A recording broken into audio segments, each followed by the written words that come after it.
Welcome back, guys. Stop Talking Roll, episode 303. We break down jiu-jitsu rounds every day. We have Cole, who just pulled guard, and Roman, who's on top in the purple rash guard. And here we go.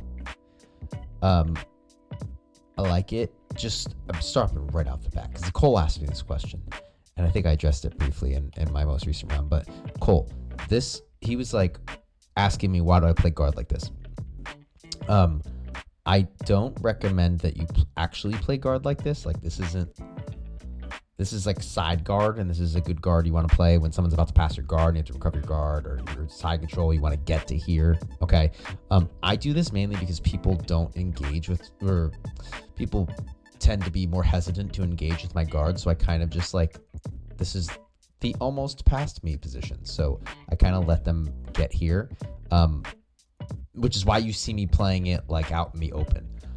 I'll play this with people that can pass my guard, and because I need to. But generally, this is just kind of an invitation for people to come in. So I'm not saying like don't do this, but this isn't like this shouldn't be your default, okay? And again, the reason being is I'm on my side. It's hard to use this leg, right? I'm just kind of having one leg up. But you're able to use it nicely there. So, hey, what do I know? Maybe you can make that good. So hit the sweep, and you like to come back down. Not sure. That's fine. If you're working on your guard, you get to the same position again. So you're playing essentially what that would be a De La Hiva. Roman, I would look for a knee slice here. If you could get this hand underneath for an underhook. Okay. Or just to shut this down and then clear this knee past your hip. You absolutely are in a good spot for a knee slice.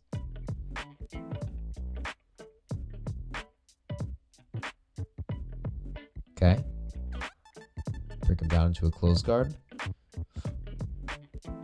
One of the things you can consider doing when somebody steps up in closed guard is just wrapping your arm underneath their leg and kind of like bumping it out this way.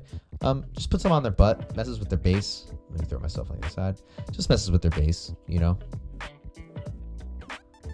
I'd be careful with a triangle. I would probably if you're going to throw the triangle, I would try to get this leg over first. So like, because what you need to do to hit the triangle is get in front of their shoulder. And if you go with this leg first, which is what you do, it just telegraphs what you're trying to do, and they're able to get their arm up quickly and defend. So you might want to consider, instead of throwing this leg, like watch, he already has this hand ready to block.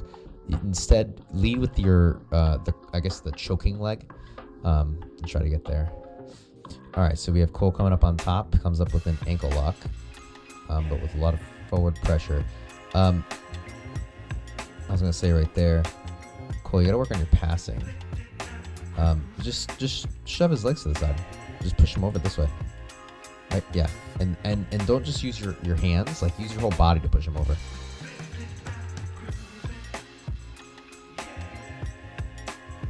Yeah, Roman, I was going to say, make sure you keep grip fighting, which is what you're doing, which is great. But that's really important. If you could dominate the grip fight, you're going to dominate the whole fight, okay? Cole, when you do this, as you pull his head down, extend your legs up, so not out, right? Not out, but up, okay? As his head comes down, his legs should be easier to move, and you could use that to sweep him more easily, especially once you grab here. You could just take him this way for a hook sweep. Nice and easy, right? Or you can look to kick him away. Ooh, made a little arrow there. Or you can look to kick him away, and that just compromises his base and his ability to move. And your legs get extended, so it's going to give you some more mobility and some more power from this position. Roman, what you want to do actually is, and you're kind of doing it actually, try to connect your elbows and your knees, okay? On both sides, and keep Cole's heels on his butt. Okay, if you keep somebody's heels into their butt, they don't have a lot of power. It's very difficult for them to use their legs. So that's kind of like, yeah. Now see, he was able to escape his leg there because he was able to press off of you a little bit and create some distance, right? You see how there's like daylight here? That's and you see how you're elongated now? That's kind of what I was talking about before. If you, Cole, when you get into this position proactively, right? One of the things you can do is once you get here, kick your legs out, and you end up getting him into this like kind of tabletop position that you create here, which is very difficult for him to deal with, okay?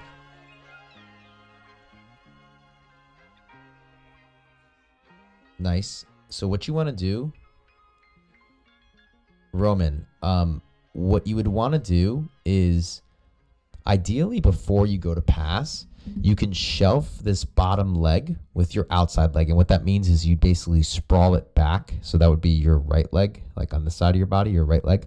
You would sprawl that back out of the hook and place it in front of his leg to kind of to shelve his leg, to get his leg on top of yours. And then you could use what you're doing here, which is really nice with your left leg here. That's like perfect. Now you could walk around and get the pass, but you are in half guard.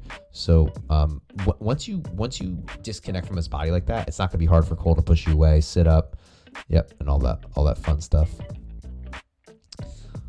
Cole with the leg entanglements.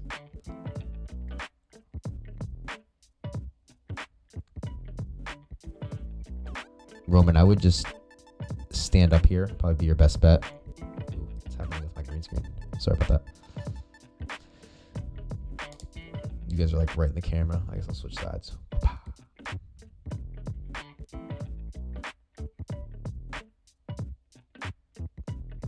Why are we moving away from the action? Heel hook. Wait, he's tapping. He's tapping. Whoa. How many times? Tap. Tap. Oh, you let go. Okay. All right, yeah, you gotta be mindful of that, Cole. Let's see. So you get underneath. Your grips. So a couple things. First of all, I'm blocking the way again. I'm sorry. You don't want to gable grip or you don't want to make a grip like this. Okay. Again, I hate saying never do this, because I feel like jiu-jitsu is cyclical and new things get created, and there's a reason why to do this when there used to be no reason to do this. But to this day, I've never seen a reason why you would want to do this grip over a gable grip, which is where you're taking all 5 fingers, pulling them together, going palm to palm like so, and then closing your hands around, right? Like so. All right. First of all, as you can see, it's very easy for me. Oops, sorry, hit the camera or the mic there. Let me just move this. I'll move back and do it. It's very easy for me to switch between the grips, right? So there's like the martialarts and the different gable grips on both sides. But as you can see,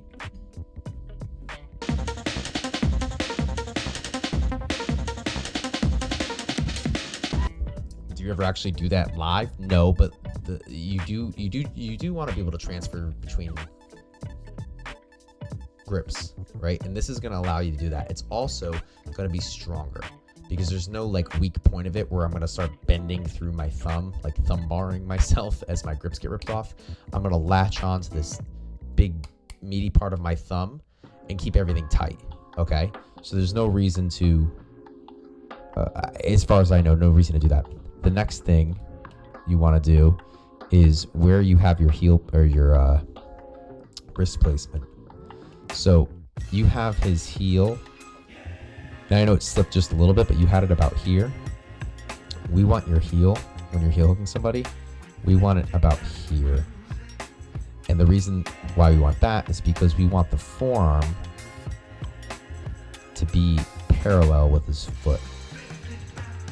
Okay, as much as you can. I mean, it doesn't end up being perfectly parallel, obviously, because you have to get the wrists underneath. But you want your hands to be parallel. So right now you have your bicep parallel with his foot. You want your forearm parallel with his foot. Okay. Reset.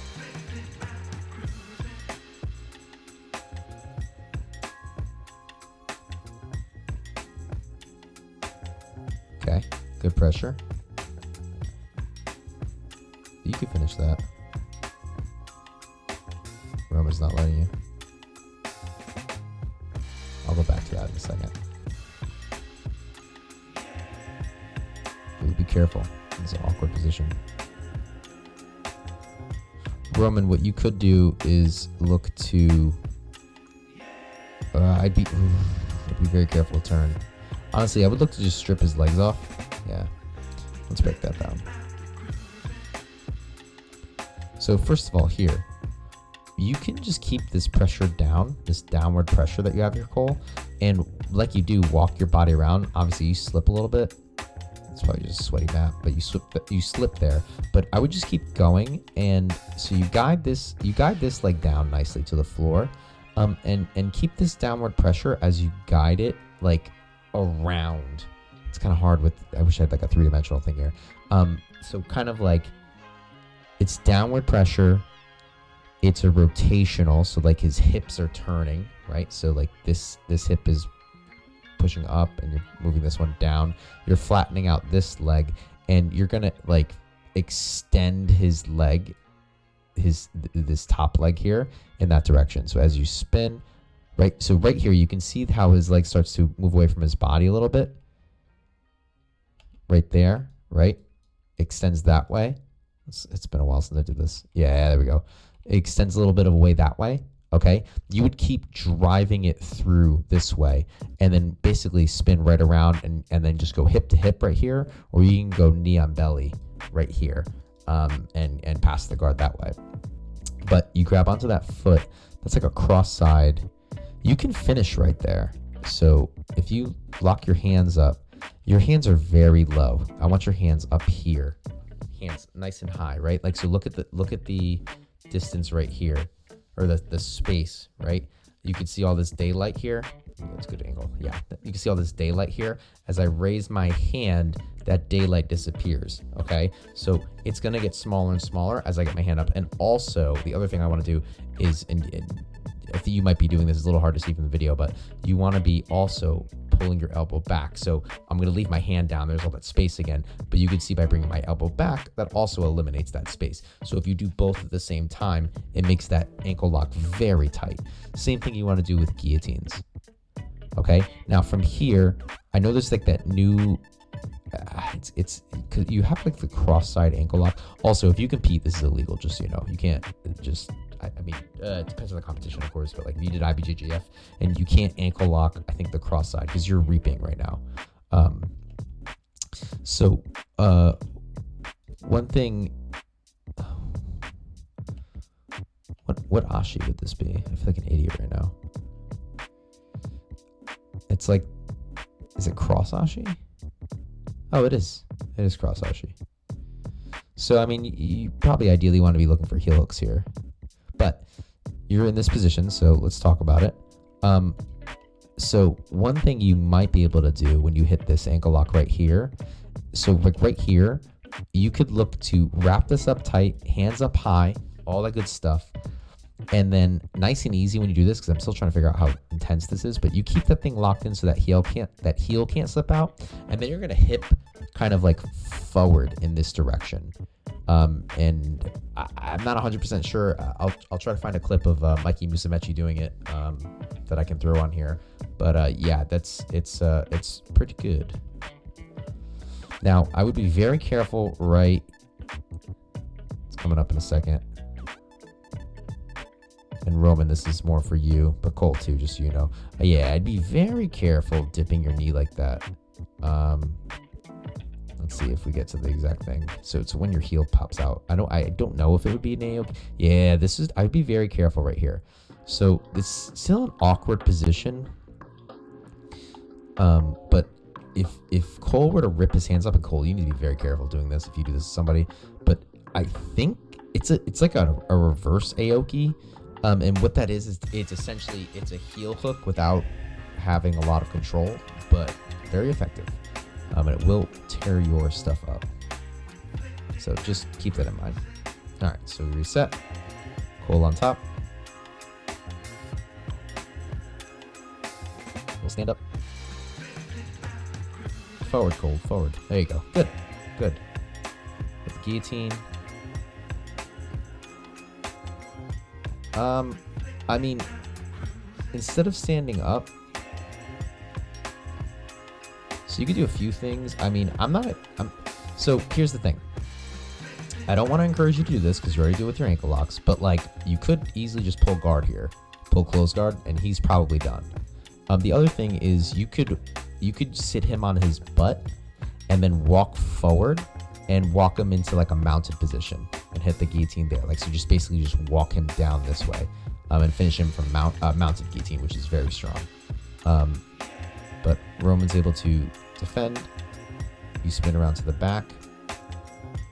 Be very careful here. So you're getting like very out in the open. I mean, he could potentially just turn, take your elbow, Roman, and like throw it up underneath between Cole's legs here, and it'll flip him right over. I think it's called like a Peterson roll from wrestling. I learned that. It might not be exactly the position, but because Cole is kind of shifting his weight over here, like all of your weight is on this side right now, like, and his hips are free. I'd be very careful, especially once you get here. I'd be very careful doing what you're doing. You're better off.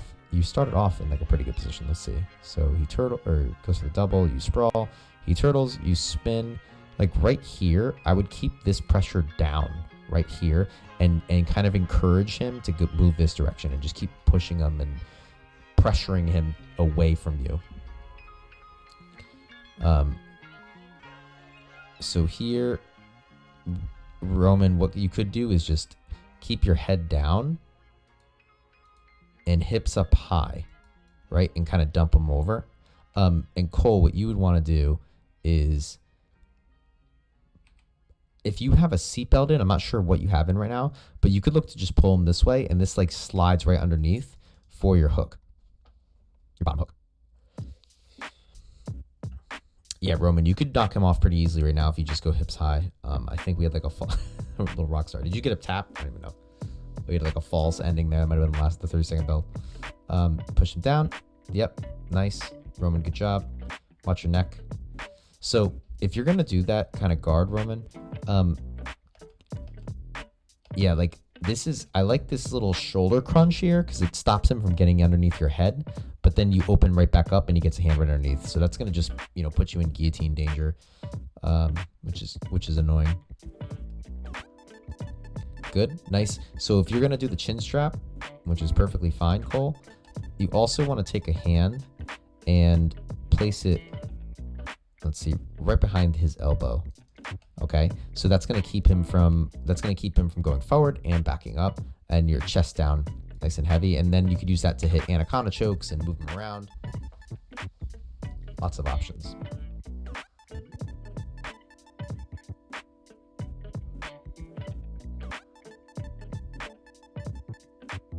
Same thing, kind of a potential for a Darce there. Nice, Cole. I like the front headlocks. Ooh. Good stuff. Nice job, guys. Thank you for being here. Please like and subscribe. And if you want to be in the show, check out the description below. Have a nice day. Bye.